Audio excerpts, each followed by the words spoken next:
Hi, thanks for joining me. My name is Mindy Mandell. And for those of you new to my channel, I regularly put out videos about Plato's dialogues and also other philosophers in this tradition, such as Proclus or Plotinus. Today, what I want to do is change gears just a little bit and talk about what is the point of reading any of these books. On the surface, it just sounds like what is the value of it? However, if you are watching a channel like this one, you probably already do see the value. So I want to take the question a little bit deeper and ask, what's the point in the sense of what is your goal? Because if you don't know what you want to get out of this practice, then you may not know what to do with these books. Now, if you've invested in a bunch of these books, and a lot of them are hardcover, heavy, thick books, and they're quite expensive. You may have invested a lot of money and a lot of time trying to read them, and you don't feel like it's really changed your life. You may feel that, well, the best use that you found of the books is, they do make a good doorstop. Or, if you stack a bunch of them up, you can put a house plant on top. I've actually been known to take a couple of them to prop up my microphone. But of course, there is a better use for these books. You can actually read them. But now here comes the question that we have to ask ourselves. We have to ask ourselves, what is your goal? Because if you don't know that, then you're going to have some difficulty. And this actually is a more difficult question than it sounds like. Because of course we all want to get wiser. We all want to come out a little bit more knowledgeable.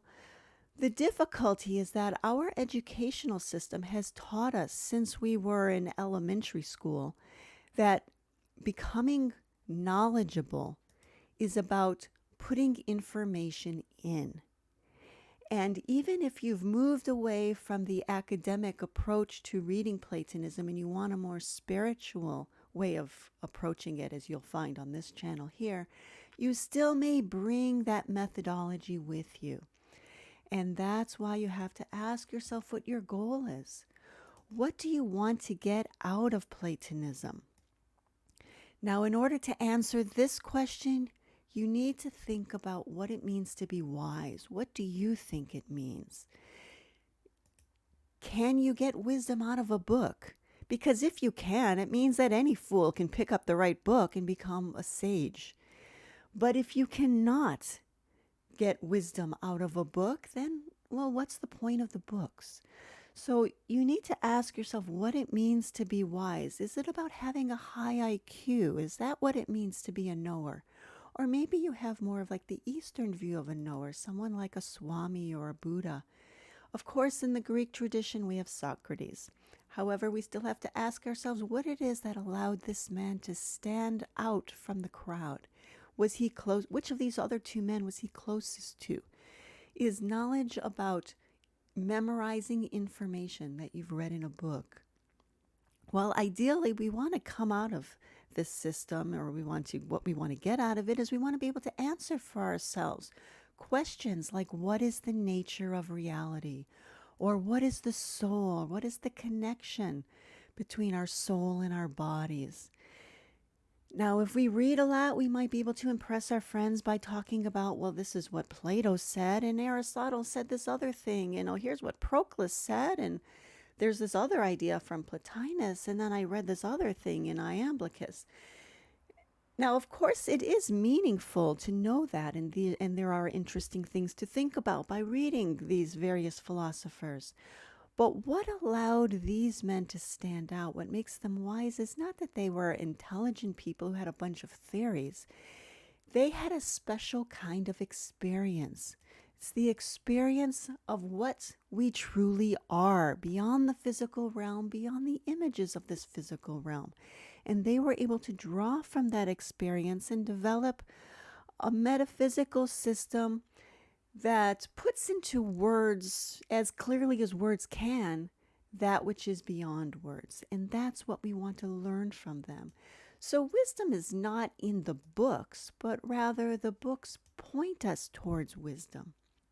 Now, I can tell you from my own experience that I am a different person than I was when I got into Platonism. That was over 20 years ago, almost 25 years now. So, of course, I've matured emotionally. I'm middle aged now, so I'm more mature emotionally, but I'm also more mature spiritually. And what you'll find is that the various aspects of metaphysics that I talk about on this channel are not just theories to me. We have lots of names for them that you'll learn in university that use the word theory, but these are all pointing to an actual reality. And for me, what these theories are pointing to is more than just theories. This is the way I genuinely see and relate to the world. And it comes through experience, and it comes through the understanding of those experiences. So yes, it is important to know what various people said. However, at this level, even if you become quite proficient, and you do have to have a high level of understanding to know what's going on in these books because they're quite difficult. But still, if that's all you have is a bunch of theories, you are still in the cave. Make no mistake, that is still in the cave. What we're looking for is a level of transformation. And that's far more meaningful than just memorizing what different philosophers said. So what I want to give you in this video is some advice about how to go beyond the theories.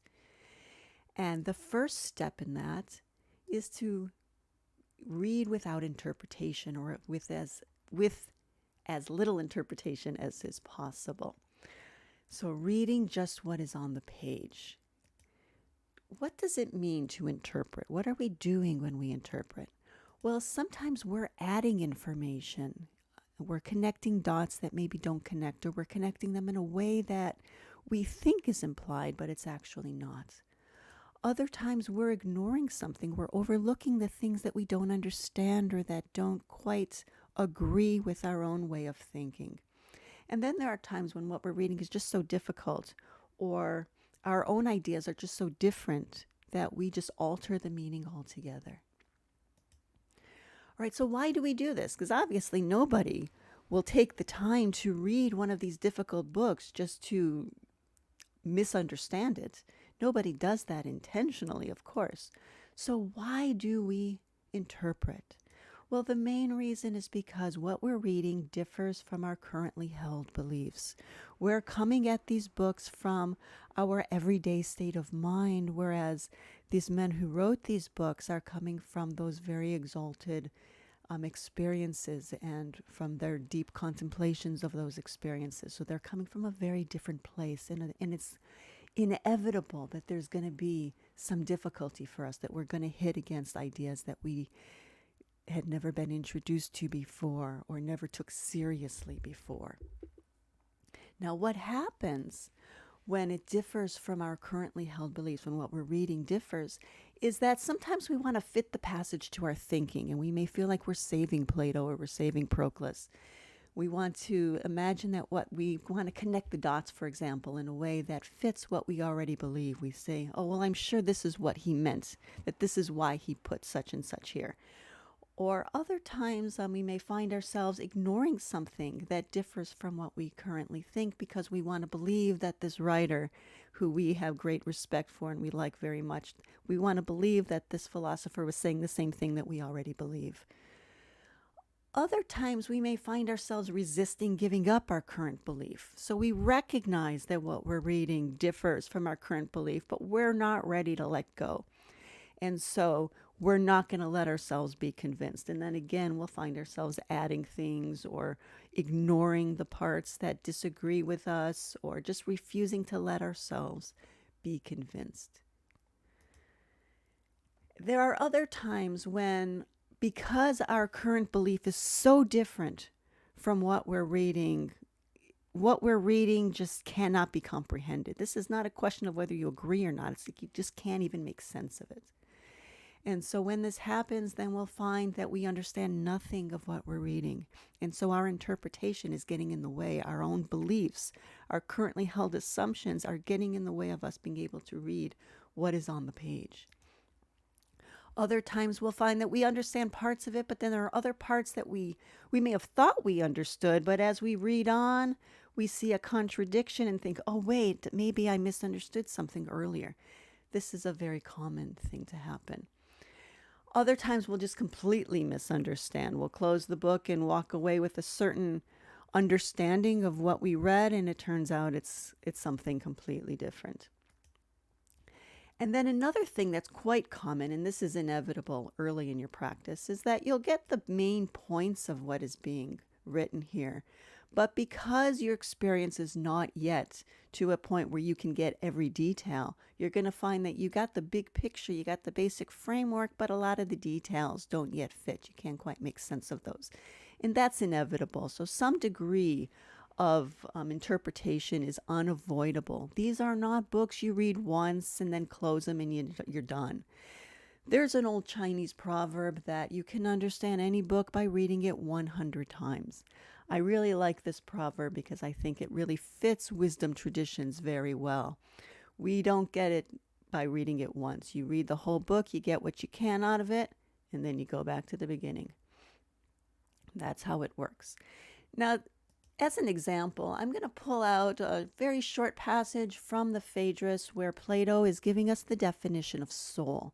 And I want to give you some idea of how to read in this way where we're trying to avoid interpretation. So this is from 245c, and I'm using the Thomas Taylor translation. So he says that every soul is immortal, for that which is perpetually moved is eternal. Do you understand this sentence? If your answer is yes, then you're not reading carefully, because actually there's not enough information in this sentence to tell us how the first part connects to the second. This sentence does not make sense as it is. We need more explanation. Immortal and eternal are not the same. So he's telling us every soul is immortal, and the reason for here, like because, is that which is perpetually moved is eternal. He has to explain that. Well, he goes on to say that which moves another and is moved by another, when it has a cessation of motion, has also a cessation of life.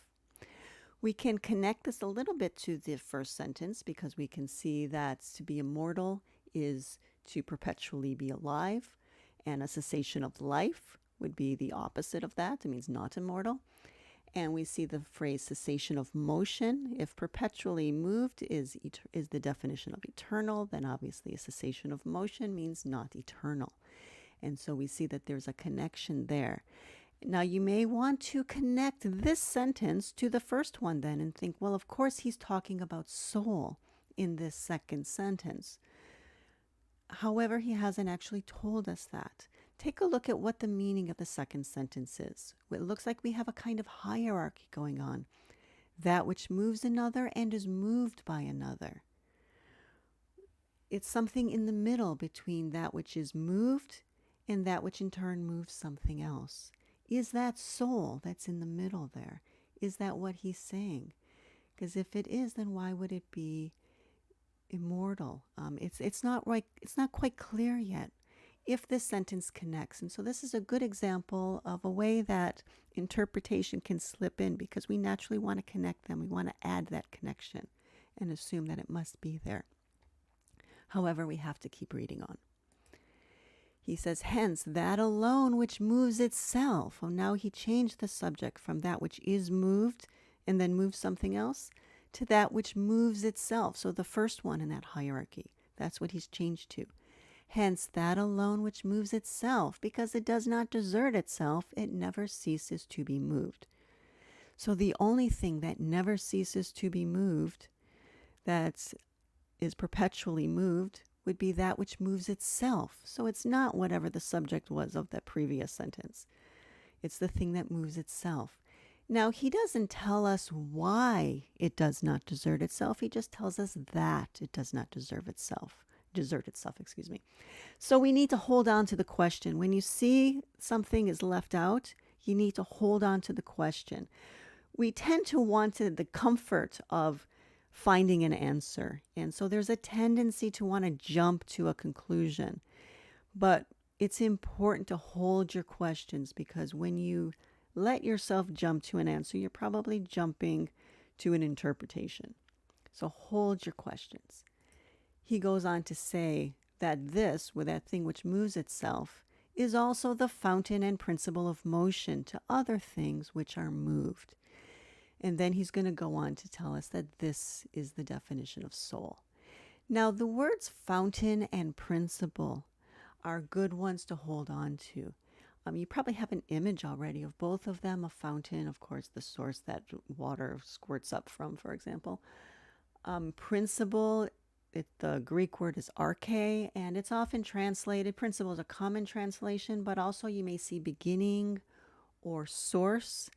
And so that gives you some idea of what it is, and it's enough to get started. But you think you'll find that as you go on over the years, you're going to get more nuances of what these words are pointing to. Fountain, of course, is a metaphor because it's not literally a fountain. So what is it pointing to? What relationship should you make between this word fountain and what it's actually pointing to? And the word principle. Over the years, you're going to find yourself ripping away layers of interpretation as you add more nuance and understanding to what a principle is. So that's another reason I chose this quote, because it uses these words and it gives you another idea of how we use interpretation as we think we know what these words mean, but they're being used in a way that we don't find in our physical world. And so we need to keep thinking about what they mean. So what you'll find when you're reading these sorts of books is that the first step is reading for understanding. For many people, this is all they do, but this is really just the first step. It's recognizing what you understand and what you don't, holding on to the questions that you still have, looking for them. It also helps us hone our reading because now we're looking for those answers as we read on. And we'll also have those questions in mind as we go on to other readings as well. But it's not enough to stop here, because now we have to turn it inward. We have to see that hierarchy, for example, that was described of what moves itself, it moves something else, and then what it moves in turn moves something else beyond that. Seeing that hierarchy, seeing the metaphysics, trying to put some visualization on it. Of course, eventually we need to move beyond visualization because we're dealing with realms that are beyond the visual. But the visualization really helps us to internalize what we're reading. And then once we do that, we want to carry the insight throughout the day. This has a number of benefits. It does help to focus the mind, and it trains us to turn off our daydreams. And it also helps us to better recognize our questions, because as we're turning it over in our minds over and over, we're going to start to see things that we did not see right away. You'll also find that this helps to build our energy because we're less scattered, we're more unified, and unity of the soul, and for the soul, the unity of its energy and its strength have a direct correlation, and we want to build our energy. And this is where our practice as spiritual Platonists is quite different from the academic approach, because we do connect it to energy. For us, Platonism is a contemplative system. It's not the only contemplative system. There's like Zen Buddhism is also a contemplative system. Jnana Yoga is another example. So there are many contemplative systems out there, but Platonism is one of them. And what that means is that we are reading as theurgy. Reading for us is a form of theurgy. It's a way of building energy.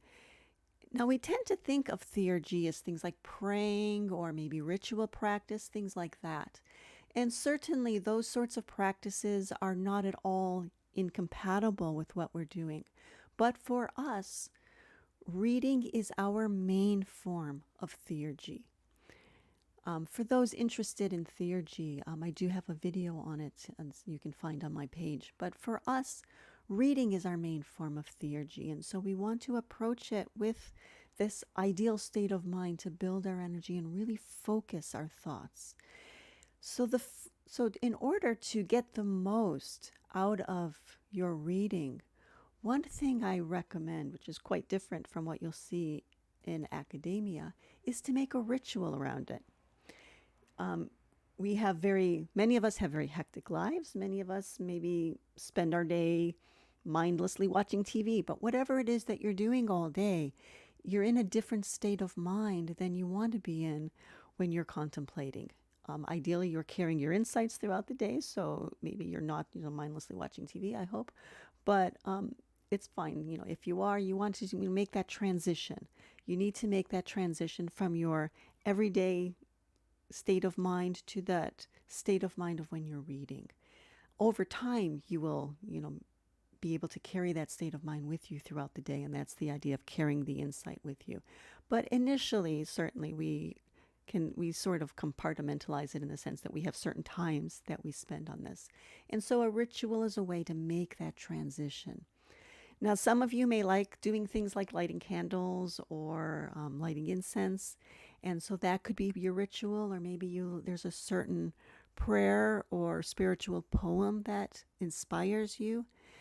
For others, maybe you're not into any of that, and so your ritual may be as simple as having a certain place where you like to read, your special place for reading, or maybe taking a few long, deep breaths before you start reading. And that could be enough because it just helps to focus the mind, and it creates that sense of solemnness around what you're doing, and it puts you in that ideal state of mind. Once you do start reading, you want to frequently check your comprehension, and that's what I was doing in that example from the Phaedrus. So you want to make sure that you're minimizing whatever interpretation you may be bringing to the reading. So being clear on what connections are being made and what connections are not being made. Where are you filling in the blanks? Where do you still have questions? And we want to allow ourselves to have those questions. And then after we've read some, every so often you may pull away from the book and meditate on it. And that's that turning it inward. Now, what is the connection between meditating and contemplating? Well, in our colloquial use of the word contemplate, it just means to think about something. However, in a contemplative system, such as Platonism, we're using the word a little differently. To meditate is to have one pointed focus on a certain object. Contemplation is ideally the culmination of meditation. It's when you become one with that object, and that's the goal we're working towards. And so that's the importance of meditation, of turning it inward. Now I'm going to end this video by giving you a little bit of a warning. This is not to scare you off, but to prepare you for what to expect. Because if you're doing this right, if you follow all the advice that I gave in this video, and you do this regularly, this is not a one-time thing. This is something we need to do regularly. And if you are doing this regularly, you absolutely will, not might, you will, awaken limiting self-images. This is inevitable when we are raising our energy, when we are raising our state of mind. Now, this can manifest in a few different ways. You may find, for example, your energy soaring, and it may be a little scary. I mean, it's what we're all working towards, and yet when it finally happens, it can be frightening, and so it may awaken some fears.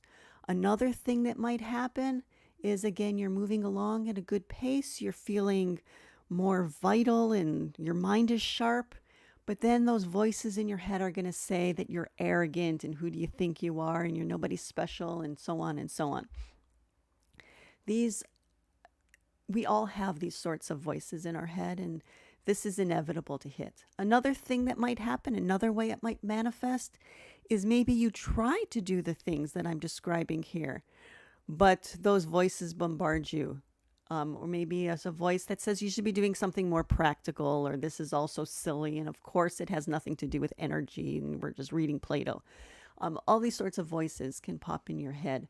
And so when that happens, you need to be on the lookout for it, and you need to know how to deal with it. And so at the end of this video, I'm going to link 2 more videos that I think are good complements to this one, because this question of how to deal with limiting self-images, that's another discussion of its own. That's a video that deserves a video of its own, and I've given it a few. So those videos absolutely complement this one, and I'm going to link them at the end.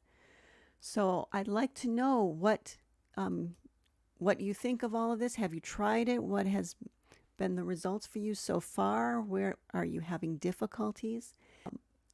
So please let me know in the comment section below.